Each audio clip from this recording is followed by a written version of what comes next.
வாங்க இன்றைக்கி மட்டன் கீமா வடி கிரேவி சூப்பராக செய்யலாம்.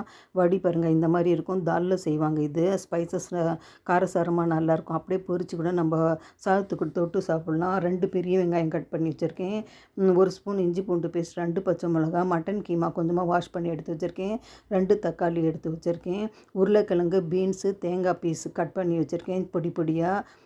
தேங்காய் கொஞ்சமாக அரைச்சி வச்சுருக்கேன். அடுப்பு பற்ற வச்சுக்கோங்க, எண்ணெய் போட்டுக்கோங்க. இந்த வடியை பொன்னிறமாக பொரித்து தனியாக எடுத்து வச்சுக்கோங்க.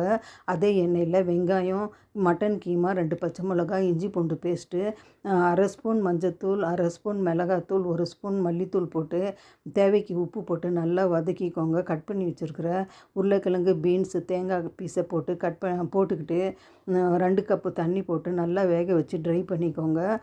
அதுக்கப்புறம் கொஞ்சமாக தேங்காய் அரைச்சி ஊற்றிட்டு நம்ம பொரிச்சு வச்சுருக்கிற வடியை போட்டு நல்லா கொதிக்க வச்சு நல்லா ட்ரை பண்ணி இறக்குனா மட்டன் கீமா வடி கிரேவி சூப்பராக ரெடி.